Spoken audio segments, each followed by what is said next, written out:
नमस्कार। जैसा कि आप लोग जानते हैं, उत्तर प्रदेश पीसीएस प्रारंभिक परीक्षा 2024 ये अक्टूबर लास्ट और आरओ एआरओ 2024 दिसंबर लास्ट में होनी है। तो अगस्त महीना चल रहा है, मान के चलिए आपके पास बहुत ज़्यादा समय नहीं है। और कुछ लोग लगातार पढ़ रहे हैं, अच्छे से तैयारी कर रहे हैं, जैसा आयोग का ट्रेंड चल रहा है। और इस बार आयोग द्वारा प्रश्नों को पूछे जाने की प्रवृत्ति संभवतः और भी थोड़ा सा चेंज करने की संभावना लग रही है। ठीक है, तो कुछ लोग तो इसके अकॉर्डिंग पढ़ रहे हैं और कुछ लोग अभी भी शायद उतनी शिद्दत से तैयारी नहीं कर पा रहे हैं जितनी शिद्दत आजकल उत्तर प्रदेश लोक सेवा आयोग आपसे मांगता है। तो अंतिम समय में सब्जेक्ट वाइज आपकी क्या स्ट्रेटजी होनी चाहिए, कौन कौन सी गलतियां आपको नहीं करनी चाहिए जो आप लोग अक्सर कर देते हैं, उससे संबंधित एक ये छोटा सा वीडियो होगा। खासकर यूपी पीसीएस और आरओ एआरओ दोनों को प्री को टारगेट करते हुए पूरा वीडियो देखिएगा। बहुत ही हेल्पफुल वीडियो है, खासकर उन लोगों के लिए जो लोग अभी तक किम कर्तव्य विमूढ़ की स्थिति में हैं कि क्या करें क्या ना करें। ठीक है, तो उनके लिए मैं आपको विषयवार रणनीति बता दे रहा हूँ। चलिए शुरू करते हैं। देखिए, आपको पता ही है कि सामान्य अध्ययन में जितने भी सब्जेक्ट होते हैं उनमें जो ज़्यादा वेटेज वाले सब्जेक्ट हैं वो हैं इतिहास, भूगोल, करंट अफेयर्स। ये तीन सब्जेक्ट से पीसीएस हो या आरओ हो, मैक्सिमम नंबर ऑफ क्वेश्चंस पूछे जाते हैं। ओके, हिस्ट्री, ज्योग्राफी और करंट अफेयर्स। अगर हम हिस्ट्री की बात करें तो लगभग 25 से 30 प्रश्न औसतन, ज्योग्राफी से भी इतने लगभग 25 से 30 या इससे भी ज़्यादा, और करंट से भी लगभग 30 से 35 प्रश्न ये पीसीएस में और लगभग 25 से 30 प्रश्न आरओ में आपके पूछे जाते हैं। इसके अलावा जो और सब्जेक्ट्स हैं, पॉलिटी 15 से 20 प्रश्न, इसके अलावा आपका साइंस है, ये भी 10 से 15 प्रश्न तक पूछा जाता है, कभी कभी 20 भी पूछ लिया जाता है। यूपी स्पेशल से कुछ प्रश्न आते हैं, जनसंख्या नगरीकरण से प्रश्न आते हैं, पर्यावरण से प्रश्न आते हैं, इकोनॉमी से प्रश्न आते हैं। तो इन सभी सब्जेक्ट्स में होता क्या है, हम लोग गलती कहाँ करते हैं कि किसी एक सब्जेक्ट को ज़्यादा वरीयता दे देते हैं। किसी एक सब्जेक्ट को हम लेंगे और उसी को पूरे साल भर सबसे ज़्यादा उसी पर हम लोग मेहनत करेंगे। ठीक है, जैसे कुछ लोग ज्योग्राफी पर ज़्यादा ध्यान देते हैं, वो दिन रात ज्योग्राफी पढ़ते रहते हैं, यानी अगर वो उनका मजबूत पक्ष है तो भी उसी पर ज़्यादा ध्यान देते रहते हैं। कुछ लोग हैं इतिहास को, चूँकि इतिहास का सिलेबस बहुत बड़ा है तो वो पूरे साल भर इतिहास को ही पढ़ते रहते हैं। ये भी एक अपने आप में गलत बात है, क्योंकि देखिए होता क्या है कि आप चाहे यूपी पीसीएस की तैयारी कर रहे हैं या आरओ एआरओ की, आपको एग्ज़ाम बीट करना है। आपको इसमें महारत तो हासिल करनी नहीं है कि इसके लिए आप जीएस के हर सब्जेक्ट्स को बिल्कुल वैसे ही पढ़ें जैसे आप ऑप्शनल के लिए पढ़ते थे। उस तरीके से तो आपको पढ़ना नहीं है। आपको इस तरीके से पढ़ना है कि आपका प्री मेंस या आप सेलेक्ट हो जाए, सीधी सी बात।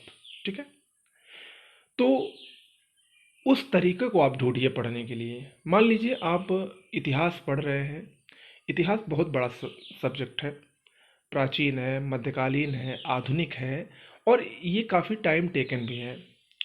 कुछ लोग अक्सर कंफ्यूज रहते हैं और वो तमाम बुक ले आते हैं और उसमें और भी ज़्यादा कंफ्यूज हो जाते हैं कि हम किससे पढ़ें और किससे ना पढ़ें। तो किसी तरीके से कंफ्यूजन को दूर करके वो पढ़ते हैं, और जब एग्ज़ाम में जाते हैं तो वहाँ पर हर साल, ये आयोग की आदत है, चाहे कोई भी सब्जेक्ट हो, हर सब्जेक्ट्स के 1 से 2 3 प्रश्न ऐसे पूछेगा जो आपको आपकी पढ़ी हुई किताब में नहीं मिलेगा, और वहीं पर वो हो जाते हैं कंफ्यूज कि हमने तो ये इस किताब से पढ़ा और ये आया ही नहीं, तो हमको कोई दूसरी किताब पढ़नी चाहिए। और यहीं पर वो लोग गलती कर जाते हैं। ठीक है, यहीं पर गलती हो जाती है, और उसी के चक्कर में वो एक ही सब्जेक्ट को उसी 2 3 क्वेश्चन के पीछे अपने आगे जो और भी अच्छा कर सकते थे अन्य सब्जेक्ट्स में, थोड़ा सा उससे कम मेहनत करके भी वो उसको गंवा देते हैं। तो हमको इससे बचना है, ठीक है। आयोग की एक रणनीति का ये हिस्सा है कि आपको 150 या 140 में से लगभग 5 से 10 प्रश्न ऐसे देगा, हर सब्जेक्ट्स का मिला के हम बता रहे हैं, कि आपको वो कहीं मिलेगा नहीं, ठीक है। तो आपको उससे नहीं मतलब है भाई, आपको 150 क्वेश्चन पीसीएस में, 140 क्वेश्चन आरओ आरओ में, 150 अगर आ रहा है पीसीएस में मान के चलिए, तो आपको 95 से 100 प्रश्न अगर आपके सही हो गए आफ्टर माइनस मार्किंग, तो आप तो 100% क्वालिफाई कर जाओगे मेंस के लिए। तो आपको 140 तो करना नहीं है सही, कि 140 ही करेंगे तभी हमारा मेंस के लिए क्वालिफाई होगा। तो आप क्यों उन 5-10 प्रश्नों के लिए पढ़ रहे हैं? उसके पीछे आप परेशान मत होइए। आप जब कुछ दिन पहले ऑप्शनल नहीं हटा था, तो आप देखते रहे होंगे या आपने खुद महसूस किया है कि ऑप्शनल जो सब्जेक्ट, जैसे मान लीजिए आपका ऑप्शनल ज्योग्राफी है, तो आप ऑप्शनल ज्योग्राफी होने के नाते आप ज्योग्राफी में बहुत ज़्यादा मेहनत कर रहे होते हैं। लेकिन एक जिसका ऑप्शनल ज्योग्राफी नहीं है, वो नॉर्मल तरीके से ज्योग्राफी को पढ़ता है, वो भी आपके ही बराबर नंबर पा रहा है। तो इसका मतलब क्या है कि बहुत ज़्यादा पढ़ने से अच्छा है कि वो पढ़ा जाए जो आता हो। मैं बार बार यही समझाने की कोशिश कर रहा हूँ कि आपको अपने समय का सदुपयोग करना है, समय को वेस्ट नहीं करना है, और रिजल्ट लास्ट में वही निकलेगा। चाहे आप लूसेंट से पढ़ेंगे या फिर आप कोई बड़ी किताबों से पढ़ेंगे, आपका रिजल्ट वैसे ही निकलेगा। तो क्यों ना हम उन जो 2-3 प्रश्नों के लिए फालतू में आप उतनी मेहनत करते हैं, उसको छोड़ के अन्य सब्जेक्टों पर भी बराबर रूप से फोकस कर लिया जाए, ठीक है। तो कहने का मेरा मतलब यही है, हम अब एक एक सब्जेक्ट की बात आपको बता रहे हैं। सबसे पहले हम इतिहास से शुरू करते हैं। देखिए, इतिहास के लिए लगभग 25 से 30 प्रश्न आपके आते हैं। तो इसमें आपको बहुत ज़्यादा ध्यान नहीं देना है, क्योंकि इतिहास बहुत विस्तार है, बहुत सारे फैक्ट हैं, बहुत सारी डेट्स हैं जो अक्सर भूल जाया करती हैं, और उन सब को एक साथ पढ़ पाना और उसको याद कर पाना और उस एग्ज़ाम के प्रेशर के समय उसको याद कर पाना बहुत ही मुश्किल है। हालांकि आप इसमें जो इम्पोर्टेंट है, बैक ईयर के क्वेश्चन पेपर को सॉल्व करिए, उससे आपको पता चल जाएगा क्या ज़्यादा पूछा गया है, क्या कम पूछा गया है, उसको आपको ज़रूर आना चाहिए, ठीक है। लूसेंट की जो बुक है उसको आप शुरुआत से लेकर अंत तक पढ़ डालिए, बैक ईयर के क्वेश्चन पेपर लगाइए, या आपके पास कोई नोट्स है उसको पढ़िए, आपका इतिहास आसानी से तैयार हो जाएगा। अब आपके पास समय नहीं है कि आप स्पेक्ट्रम पढ़ें, बिपिन चंद्रा को पढ़ें या फिर एस के पांडे को पढ़ें। हाँ, अगर आप ऐसा कर सकते हैं तो बिल्कुल करिए, फिलहाल ये उचित समय अब नहीं है। ये अब समय है आपकी जो नोट्स है उसको रिवाइज बार बार करने का, बैक ईयर क्वेश्चन पेपर को डेली कम से कम आप हर सब्जेक्ट्स के कम से कम 30 से 40 क्वेश्चन, 25 से 30 क्वेश्चन, 40 क्वेश्चन तक आप डेली हर सब्जेक्ट्स के कवर कीजिए। ये इसका उचित समय है, ना कि आपको मोटी मोटी किताबें पढ़ने का, जिससे आप खुद कन्फ्यूजन की स्थिति में पहुंच जाएं। ओके। दूसरा सब्जेक्ट है ज्योग्राफी। देखिए, ज्योग्राफी एक ऐसा सब्जेक्ट है जिनमें आप कम मेहनत करके अच्छा नंबर पा सकते हैं, क्योंकि इसमें बहुत ज़्यादा घुमाव की संभावना नहीं है। इससे जो क्वेश्चन पूछे जाएंगे वो आपके टू द पॉइंट पूछे जाते हैं। तो इसके लिए आपको मैपिंग मोस्ट इंपॉर्टेंट है। आप लोग अक्सर देख रहे होंगे मैपिंग से खूब सारे प्रश्न इस समय आ रहे हैं, तो मैपिंग आपको ज़रूर पढ़नी है। उसके साथ साथ आपको बैक ईयर के क्वेश्चन पेपर और अपनी नोट्स या फिर कोई एक जो आप प्रमाणिक पुस्तक या नोट्स पढ़ते हैं उसको पढ़ लीजिए। पर्यावरण ये एक बहुत ही महत्वपूर्ण रोल अदा करती है, और पर्यावरण करंट अफेयर्स के पर्यावरण के पोर्शन को छोड़ दिया जाए तो मैक्सिमम नंबर ऑफ क्वेश्चन आपके प्रीवियस ईयर क्वेश्चन पेपर को सॉल्व करने से ही हो जाएंगे। तो इस तरीके से आपको पर्यावरण पढ़ना है। ओके। बात करें पॉलिटी की।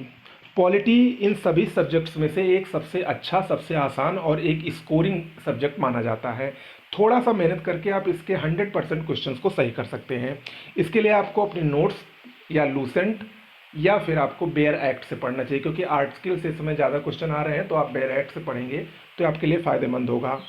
साइंस साइंस से मेनली अगर देखा जाए तो बायोलॉजी से ज़्यादा प्रश्न आते हैं। आप बैक ईयर के क्वेश्चन पेपर को ही, जो घटना चक्र का पूर्वावलोकन आता है, उसी से सिर्फ साइंस पढ़ लीजिए। 1-2 प्रश्न छोड़ के बाकी सब आपको रिपीट ही क्वेश्चन मिलेंगे साइंस के। और अगर आपको अच्छे से पढ़ना है तो आप लूसेंट पढ़ सकते हैं। इसके अलावा यूपी स्पेशल भी आप घटना चक्र की जो या परीक्षावाड़ी की पुस्तक है उससे पढ़ लें और बैक के क्वेश्चन पेपर को सॉल्व कर लें, उससे बाहर यूपी स्पेशल आने की संभावना नहीं है। बात करते हैं करंट अफेयर्स की। ये एक ऐसा पोर्शन है जो आपको कंफर्म कराता है कि आप प्री क्वालिफाई होंगे या नहीं होंगे। करंट अफेयर से लगभग 35 से 40 प्रश्न आने की पूरी संभावना रहती है, और इसके लिए आपको जैसे अक्टूबर में और दिसंबर में पेपर होना है, तो जनवरी 2024 से लेकर एग्ज़ाम के 20-25 दिन पहले तक का करंट अफेयर्स अच्छे से आपको आना चाहिए। ठीक है, उसके लिए हमारी जो चैनल पर डेली करंट अफेयर्स, वीकली या फिर मंथली की जो पीडीएफ मिलती है, मंथली करंट अफेयर्स का वीडियो आता है, उसको देखिए, क्योंकि उसको देखने से लास्ट में आपको करंट पे ज़्यादा मेहनत नहीं करना पड़ेगा। अगर आप ये सोच रहे हैं कि लास्ट में हम करंट अफेयर्स को 15 दिन में पढ़ डालेंगे, जो घटना चक्र वाली या घटनासार वाली बुक आएगी, तो आप इस गलतफहमी में हैं और यहीं पर आप पीछे हो जाएंगे और लोगों से जो डेली करंट अफेयर्स पढ़ रहे हैं। तो इसी वीडियो को जो हमारे चैनल पर आता है उसको देखिए, प्लस लास्ट में मैं आपको कंबाइंड रूप से पूरे 1 साल का पीडीएफ देता हूँ, हमारे चैनल पर मिलता है और मैं आपको करवाता भी हूँ, तो वहाँ से आपका करंट अफेयर्स अच्छे से तैयार हो जाएगा। इसके अलावा करंट अफेयर्स के बाद कुछ चीज़ें आती हैं मिसलेनियस टाइप की हैं, जैसे जो बहुत सारे आयोग बने हैं उसमें अब तक कितने अध्यक्ष रह चुके हैं, उनका क्रम क्या है, इत्यादि चीज़ें हैं। उसको भी आपको समय समय पर अपना एक नोट्स बना के या उसको एक पेपर में लगा के अपने जहाँ पढ़ते हैं वहाँ पर आपको चिपका देना है और उसको बारी बारी से देखते रहना है, ताकि वो आपके माइंड में हमेशा बनी रहे। इस तरीके से आपको तैयारी करनी है अगले कुछ दिनों में, और निश्चित रूप से आपको 100% रिजल्ट जो है वो आपका सकारात्मक रहेगा। हमारे चैनल पे पिछले कुछ दिनों से थोड़ा सा ब्रेक हुआ था, हालांकि करंट अफेयर्स की वीडियो आपको रेगुलर मिलती रहती हैं, लेकिन अब कुछ और भी चीज़ें नई आपके लिए जो बहुत ही इंपॉर्टेंट चीज़ें होगी वो हमारे चैनल पर आपको जल्द ही मिलेंगी। तब तक के लिए नमस्कार।